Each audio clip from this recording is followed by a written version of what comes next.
morning. My name is Bobby Beal. I'm with the Center for Innovative Practice. Hello, big yellow hand.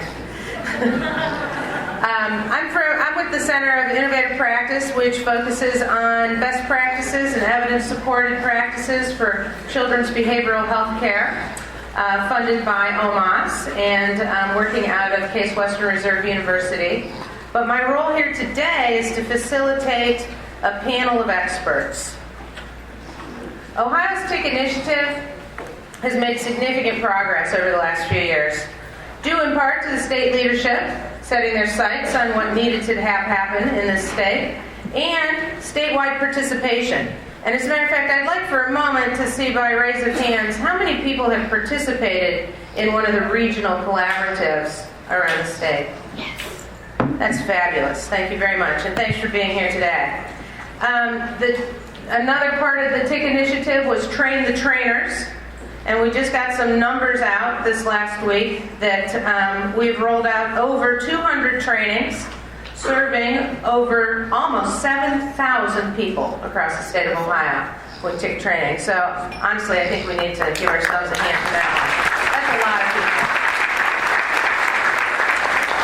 people. Not to mention this sold-out event, and it was I'm not sure when it got closed, but certainly it's been closed for several weeks now. And so we have a tremendous interest and a tremendous amount of support coming from the grassroots in Ohio, and wanting to make sure that we're doing the right thing, providing the right service to the right people at the right time, and that's why we're here. As exciting as all of this is, we can never lose sight of the real people that we're working with and for, and that those people who have experienced the kind of trauma that do things to our brains, do things to our relationships, do things to our lives, and what it takes, the amount of resiliency, the object of hope out in the future, and what it takes to not just survive or overcome, but to thrive. I'm very pleased to say that I have three of those people here with me today. And I'll be introducing them one by one. Here's how our little panel is going to go. First, I'll introduce you to Jennifer Byerly, here on my right. And then she will be able to tell us a little bit about her story of trauma, resiliency, and hope. And then, after that, we'll move on to my new friend, Letitia Martin. And we'll wrap up with Sondra Williams.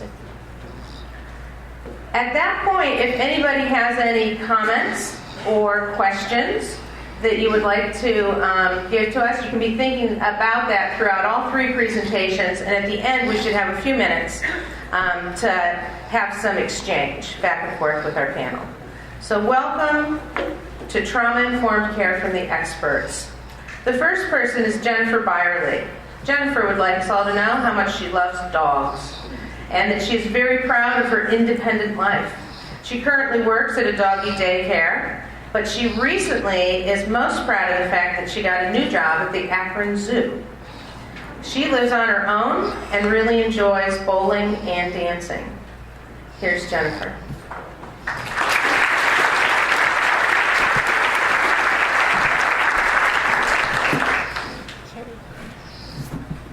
My Story by Jennifer Bradley. My parents were very young when they had me. They had problems, maybe often because they were running from social services. I went to 5 different schools in first grade. We lived in Oklahoma for some time. We were homeless and lived in a field behind a train station. I was the oldest of 3. My biological dad abused me and my siblings. It is something I don't like to talk about. When I was in first grade, my siblings and I went to a foster care in Houston, Texas. While in first grade, I went to a special ed room and kids teased me. I had to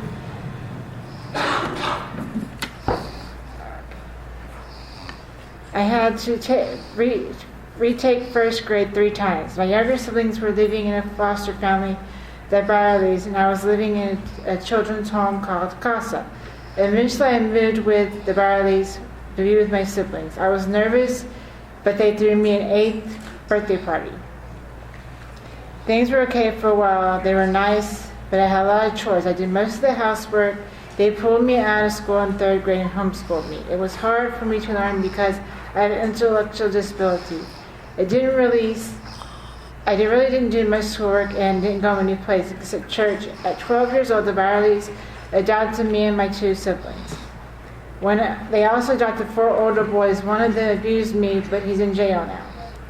I didn't go out of the house much during my teen years. I stayed inside while they went out. I cleaned.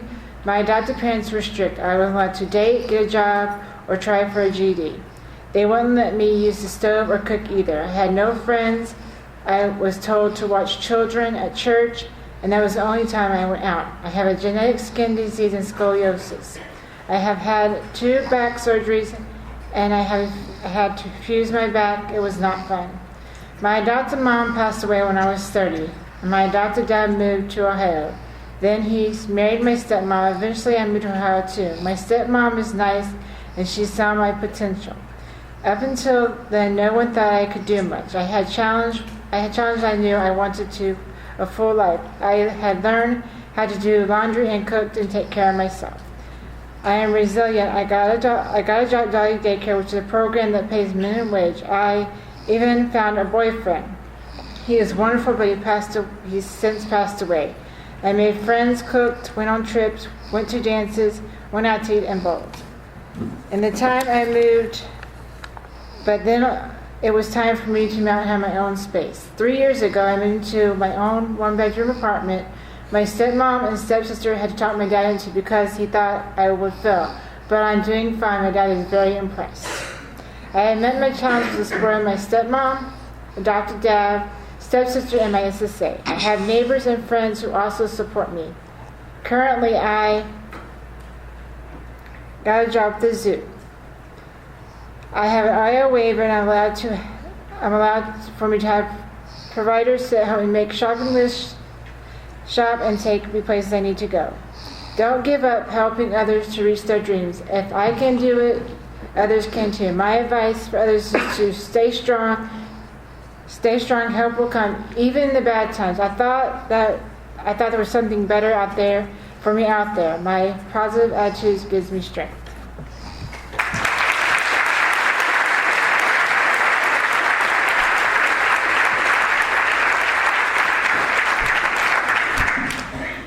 Thank you, Jennifer.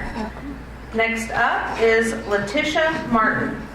Letitia graduated from Meadowdale High School and currently lives on her own in Dayton. She was raised by several family members due to some maternal substance abuse. She also received some supportive living assistance from staff, but is very pleased that she is able to maintain herself on her own. She enjoys sharing her message that you can do anything that you put your mind to. She is a self-described social butterfly and would be happy to chat with each and every one of you throughout this afternoon. And I personally think she's probably available for pep talks when we get down. Here's Letitia.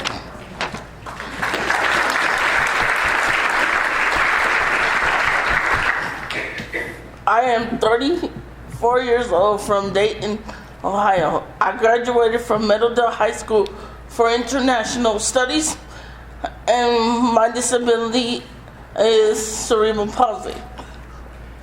When I was born, the doctor told my mom that I wouldn't live past the age of 3 years old. This is due to being born premature and a lack of oxygen.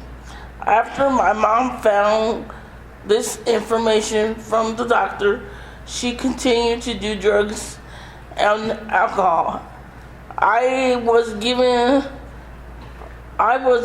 to my aunt and then to my grandmother. Then I decided to give my mom a chance to be a mom again. In 1997, after she graduated from Women's Recovery, the Women's Recovery Center. After Mom graduated, I moved back in with her. I faced inaccessibility in the home, verbal abuse, and neglect.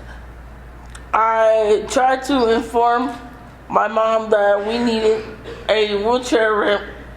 She stated that my grandma was unable to help us get the ramp and that I would need to crawl on the ground to be mobile. This led to having several children's services cases opened. In 1998, I was attending Middledale High School for International Studies, and my teacher started to notice the issues at home. She encouraged me to contact my school-related service coordinator. After meeting with her and a long conversation, this was a 3-hour conversation. No, this was a 5-hour conversation. A 5-hour conversation. She assisted me with getting the papers I needed to pursue services from the Montgomery County Board of Developmental Disability Service.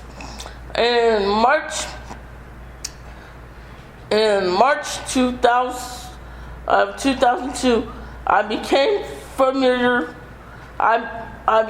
familiar with provider services. I moved into my first supported living home with choices in community living. And let me pause right there for a second and say they are top of the line in Montgomery County. Meaning whenever there's an adult looking for services, choices is number one contact on the list.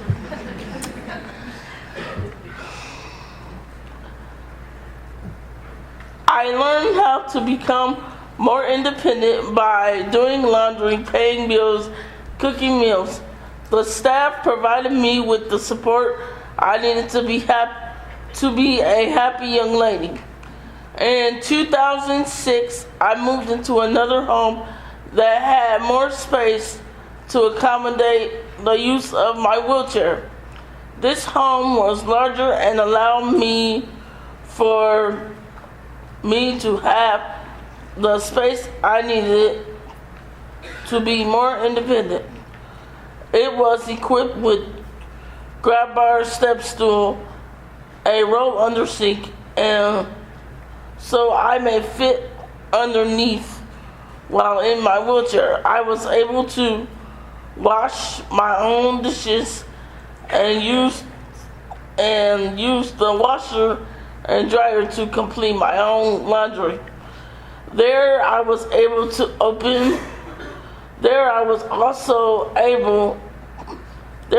also open counter space for meal preparation.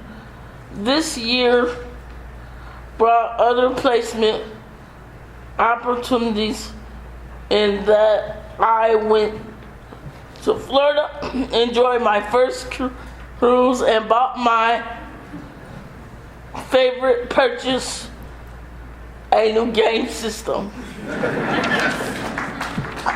I went to Walt Disney World in Florida for a week due to an accident settlement. I am very proud of my accomplishment I have overcome. My mom told me I would have to live with her forever, but I didn't. But it didn't happen. I graduated from high school, live on my own. I'm very independent. I do not have to crawl around anymore. I can get in and out of my wheelchair by myself. I'm planning to go back to school to take business administration classes and am encouraged to be married.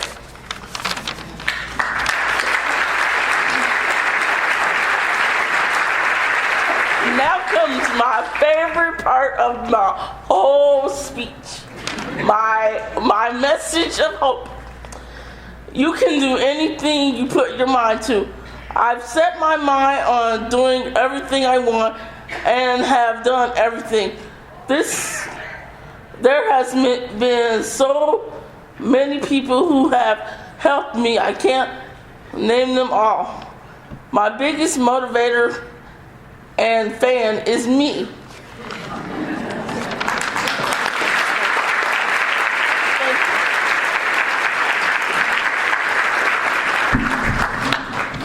Thank you, Letitia.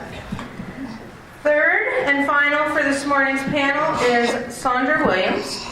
Sondra currently lives and works in Columbus, where she has created a variety of part-time positions that serve others in many ways.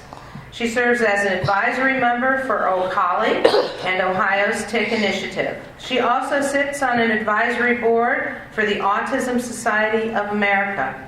She's graciously taken a day away from her summer camp work that she does currently. Thus, no suit and tie for us today. She's racing back to camp as soon as we're done. And works with those with autism and developmental disabilities. And when I asked her about who can attend her camp, she said from 10 to 99 years old. Thank you.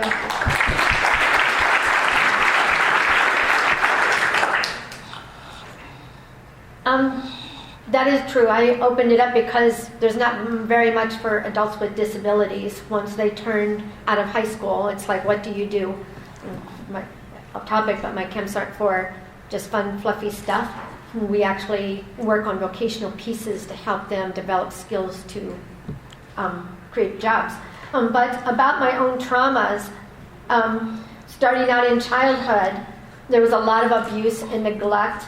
My birth father was very violent, would just slam things, punch holes in the wall. I witnessed a lot of those things. And my mother was not really that kind of mom that I call even a mom to this day. There wasn't a lot of mother-daughter relationship or bonding. And to me now, as an adult, she's like an old lady that lives next door that you just kind of feel sorry for a little bit. You know, but anyways, there was a lot of abuse. And my stepfather, when he came into the picture, his way of dealing with things was to be taking a belt and spanking us until welts were on our behind and put us in hot bath waters so that we would learn not to ever do that infraction again. And with me being autistic, I had no idea why I was being stuffed in those bathtubs or other things that would happen. I had no idea why people were coming to spank or hit me because I didn't make a correlation to my autism and their reactions to me. By the time I was 9, I was being sexually abused. My maternal grandfather, which I call the scary man because I don't give him any credit as a grandfather, was actually a sex pedophile. He molested 17 of his 21 granddaughters, foster daughters, neighbor daughters, and not a single person spoke up to have him be convicted of any of his crimes. And when I was finally able to tell my mother and had the language around it to tell and report, her response was, "That's just what old men do, don't tell your dad." And so I was terrified, and I'm a rules follower, so I knew not to tell my dad. And so that put me in crisis. And being autistic and having very introverted ability and lack of language skills and very limited in what I could communicate, it put me in major crisis. And I was self-injurious already. I was always biting my hand, had calluses all through my hands as a response to anything that I didn't understand. I was screaming, head hitting, pounding my head, pulling my hair. A lot of classic autistic symptoms. But being placed for the first time at 15 into the mental health wards under crisis, I was so severely misdiagnosed because they weren't looking for autism in girls back then, 40-something years ago. And because I had some language, they assumed it was when they measured intellectual impairment and multiple mental health issues were my diagnoses throughout the years.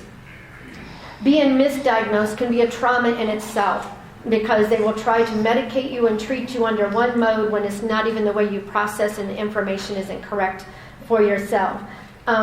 So most of my life from age 15 to 24 years of age was spent locked away in institutional settings, which added to my trauma from the sexual abuse to where I was now being restrained and locked away in what I call the cell rooms, where there's just a mat on the floor and you are locked away in those rooms for as long as they desire to keep you there. Today's laws have changed a little bit, but back then they were allowed to do that. I remember many a times being attacked by the nurses because I was fearful of something that was happening on the wing, and I began the self-talking and pacing. They thought it was psychotic behavior. So I would be tackled to the floor and injected with medicine and then restrained in a 4-point restraint. And I would be there for days. When I was in those 4-point restraints, because of the trauma, it shut down everything, and I now was mute. I couldn't talk. I couldn't really process language. Everything was just like numb inside of me. As I got older, I started to attend a professional psychologist. I won't say the name, but the individual built up a great rapport with me, and I started to really gain in life and have some wonderful skills and began to function for the first time in my life.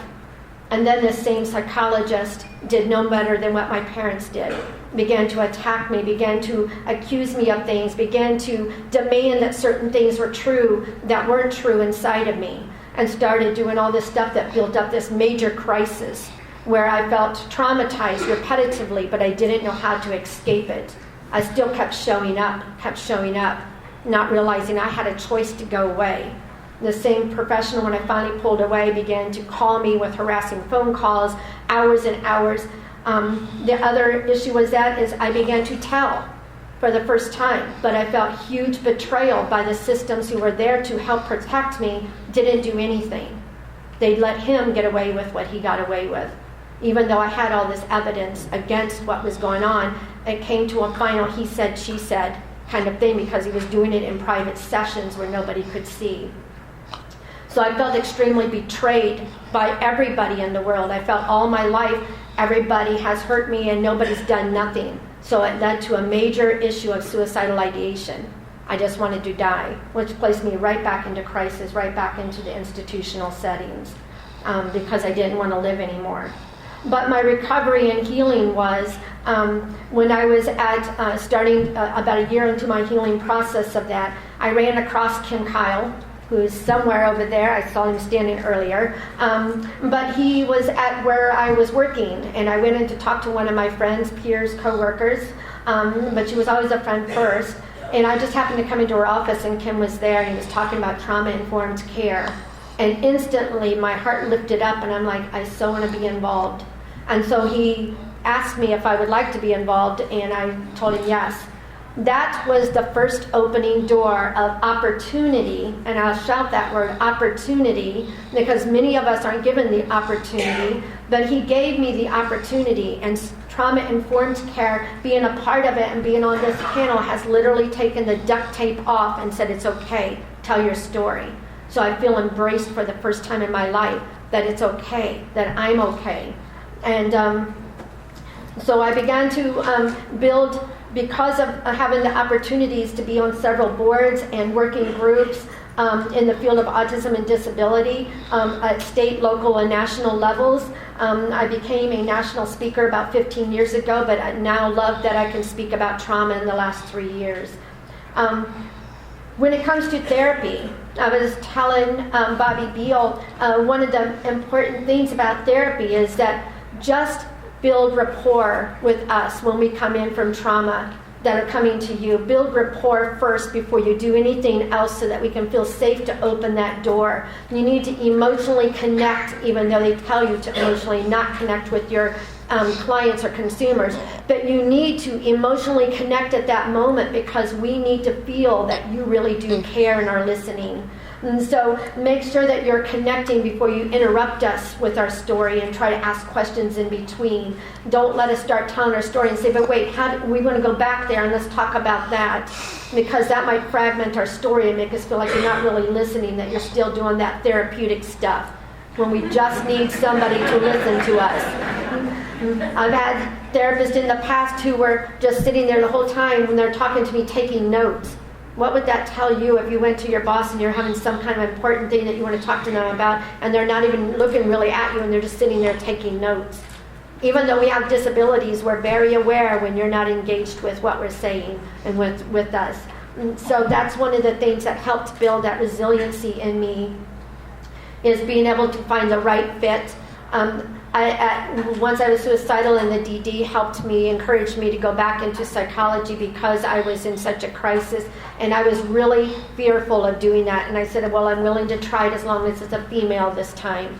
And I was so glad that I took that step and that effort forward, because the therapist, the female that I found, has helped me tremendously deal with the traumas. She's helped me to understand them. And one of the things I'm learning is not to run from the triggers, but to stand forward and acknowledge them, understand them, interpret them, and decode them so that I can actually work through them. Because every time I stuff them, they're just going to keep coming back, and it's just going to keep haunting me over and over. So I need to learn how to confront those triggers and be able to recognize them. Sometimes I just get up agitated, and I have no idea why I'm agitated. And then I realize something's triggering. And so the only person that was the positive in my entire life growing up was my maternal grandmother, my father's mom. And she was the only one reaching in and showing me love and kindness and gentleness. And that was the thing that sustained me through all the traumas, was just her love. And so even when you look at the resiliency, it has all these things, and the higher the levels that you have in there, the better chance you have of being resilient. I only had a score of 1.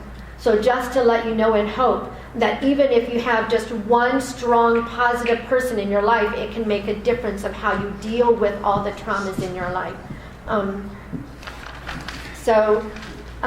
When it comes to hope, one of the things, again, as I shared, is just being able to have the opportunities, and people has given me plenty of opportunities. And during those times of my opportunities, I've been able to establish some accomplishments. In 2010, I met the President of the United States, and I got to tell him my story about battling to be placed into DD services when my diagnosis came after age 21, even though I have a long history of misdiagnoses. But it actually, when they intake called me and said, we're just trying to update your case. And I said, well, I just met the President of the United States and spent some time with him, and I told him what you're doing, and he's probably going to call you guys. And that worked, because they actually then, within 7 days, gave me my letter of approval after a long time.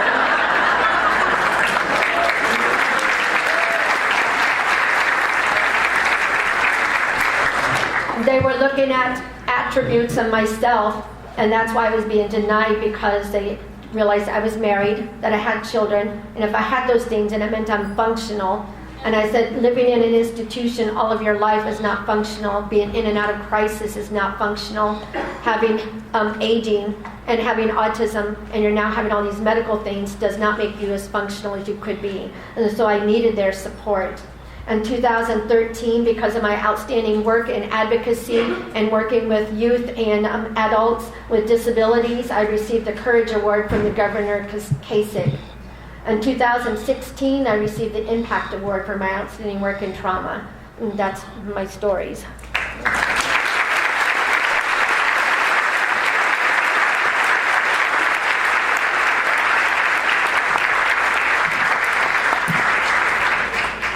Thank you, ladies, for sharing your story. And I'm sure you can agree the courage that they've demonstrated today to speak out and let us hear firsthand what some people's lives are like. Because if you've heard one story, you've heard one story, right? And it's important that we continue to listen. We try to work hard in the TIC initiative in Ohio to understand voice, choice, and empowerment. It's one of the trauma-informed care principles.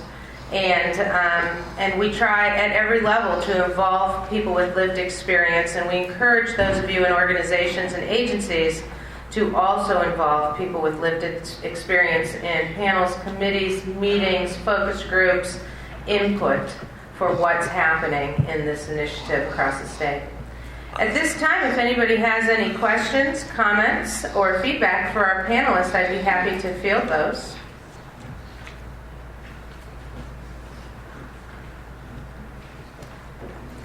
Right over there. I would like to hear a little bit about the camp, how you got it started.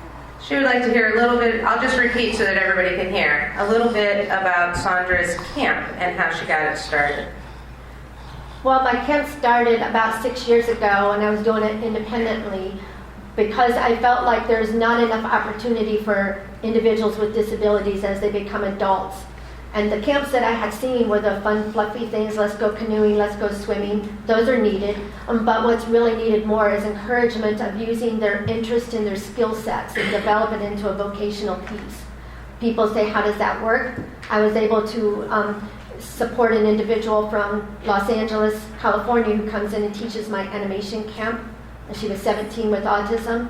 And I hired her to come in and teach kids with autism here in my camp. She's now traveling all over the States, and she makes very good money doing these camps. And so it taught her how to use her skill sets and develop it.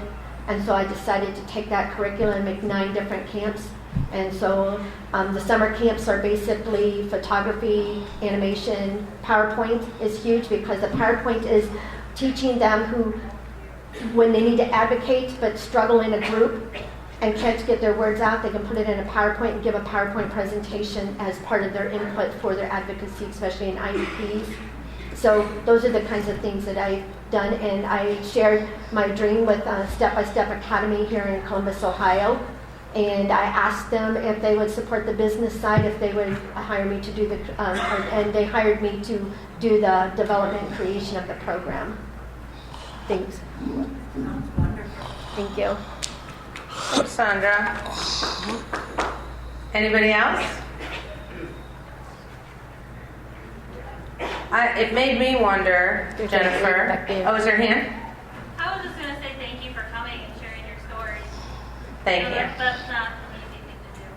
So. It is not. Thank you, ladies. Jennifer.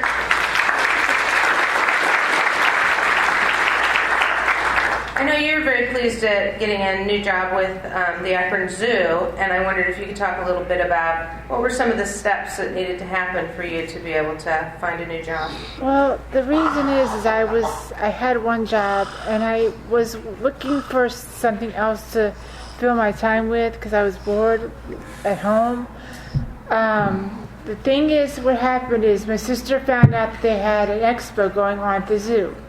So what she did is she gave me the applications to fill out. She took me to the meetings. We had the interview that day, and that day the lady called and said I got the job. I was in the car with my sister when she called. We were all cheering in the background. I had friends there. So as far as I know, if you put your mind to getting another job, you could get it. You just need help to get to push it there. My sister was excited. I had transportation to get me there to and from home. I got people that I know, and I just love it.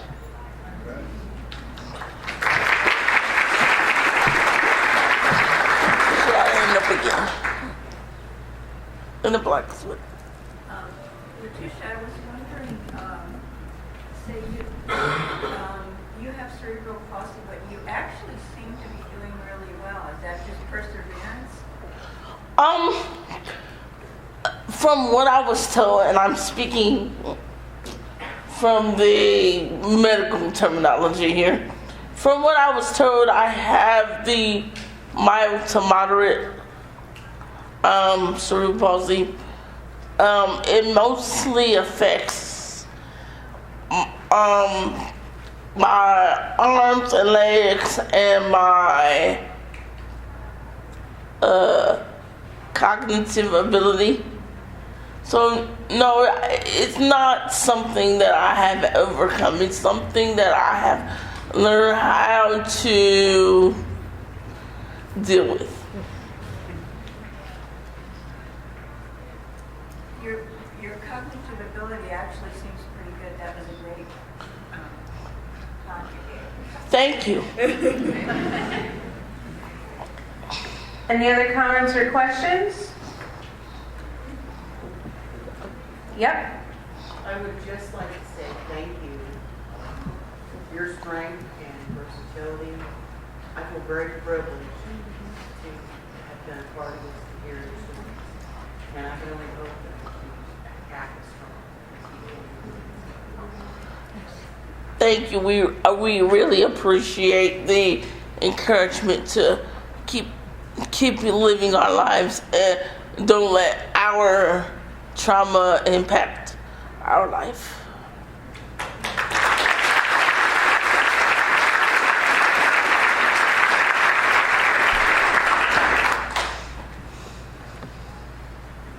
Way back there? I'm not exactly sure how to phrase this, but one of the things we're looking at in our community is how to empower consumers. And I'm wondering, what are some things that you look at when you enter services or when you enter an agency that would help you know that it was trauma-informed, or how would you empower or share with others in similar situations how to make good choices into agencies, and what would be things you would recognize that would let you know that it was trauma-informed and maybe save agency or an agency that you wanted to work with you back with. Sounds like you had some bad experiences, some good experiences. Let me rephrase that so everybody can hear. Sorry. She's asking, as consumers, what do consumers look for in terms of organizations, agencies? What does it look trauma-informed to them, and how empowering can it be? And so what sort of things are you interested in, or what might you see? And does one of you want to start? I'll go. Sondra? We can go down. And then we'll run down here? Okay, thanks. One of the things that would be helpful is just having some of those posters of trauma-informed care at the door, so that when I walk in, I can acknowledge right away, oh, I'm familiar with that, I know what that is. That means they're trauma-informed care here. But, just because some agencies have certain signs and knowledge that when you walk in, it would help me as a consumer to know right away, oh, they've got something going on with the trauma-informed care. So that means they kind of are on boat with where my trauma is at and can help me. It would also be great to have a data-based running of psychologists that are also trauma-informed care or in the areas of trauma. Because when I was struggling, I struggled to find a psychologist that was savvy in autism and how I process as well as deal with the trauma. And that's really hard, so it would be really great to have databases running for the Board of DD just so that we know. But trauma-informed care also means understanding that our disabilities may have some limitations and or some adaptive needs that may go against your codes within, like when I'm locked in crisis, the first thing that shuts down is my language. My ability to speak is on my iPad, which is I use verbally. And if I don't have that, that means that if I don't have it all the time, that means I have duct tape on me and I can't talk, I can't really share what's going on, what I'm feeling, because it's locked inside due to the trauma. But if I have my device at all times, it gives me the opportunity to have free will communication. And some staff will say, oh, well, we'll put it up, and when you need it, how am I going to go and get it if I'm introverted in crisis and shut down with language to go and ask for my device?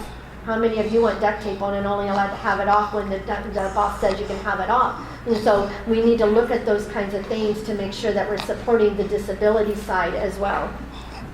And also, I'm going to say, if we have any residential staff in the room, don't think because you see me talking as well as I am right now, don't think that I'm having a good day, because you're looking at a person who didn't have her mother. I didn't have the nurturing of a mother as most of you in the room probably did. I don't know if any of you were passed around from person to person.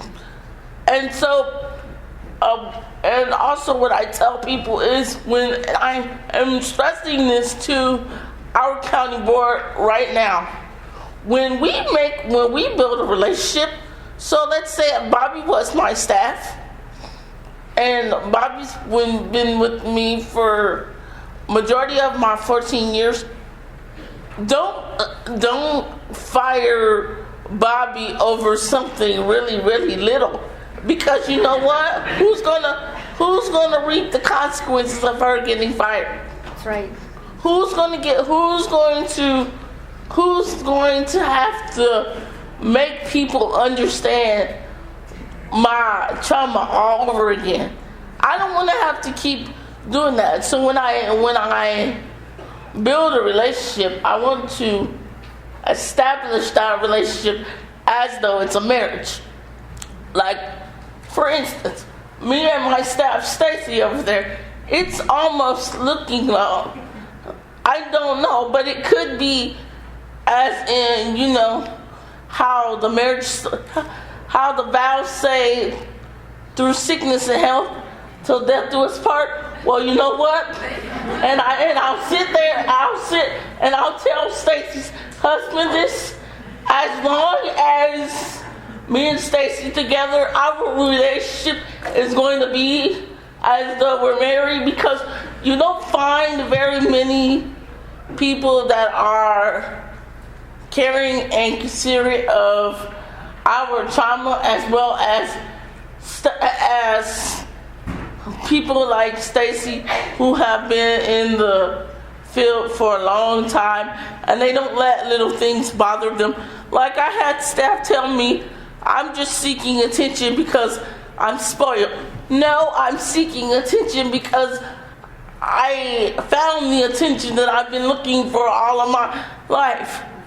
And so that's one thing that I when it comes to building a relationship with staff, that's one thing I build is long-lasting relationships. What happens when you lose them? When I lose them, I have to remember this paper all over again. And then I had one staff, when she first met me, I was hollering, screaming, being people used to tell me being very disrespectful. You know why? Because they didn't have this right here to understand that I'm acting out because I haven't received the attention out of my life that I'm looking for right now. So if you take the time to understand your individual's trauma, then when you're developing their care plan, remember their trauma comes first. You can't help them without knowing what their trauma is. That's right. So just like you giving me a listening ear, give your individuals the same. Because you can't help them without knowing what they need help with. And for the doctors, please don't try not to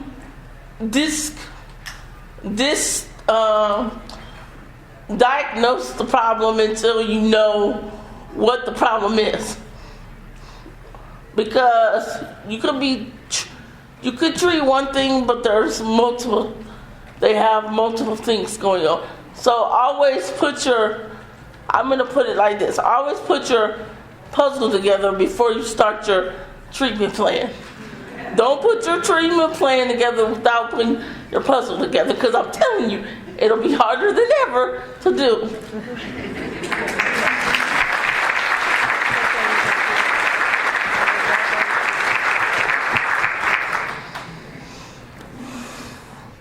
One of my things is when I came here, I needed support from people. And that's how I found my sister. She supported me. Then my parents got involved with it too, because there were things that I just couldn't do. But as I got here, I learned what to do to help myself. And my SSA is very helpful. If I ever need to talk to somebody about it, she's there. If I can't get a hold of her, she'll call me back and she'll say, "What do you need, Jennifer?" She's there to listen to my story. She's there to help me. And if I have a problem with something, I always call my parents or my sister. It's just who I go to, because they're supportive. It's not that I can't trust my SSA to do it, but I know my sister's there and she'll listen. So are my parents. So that's how I get my frustration out.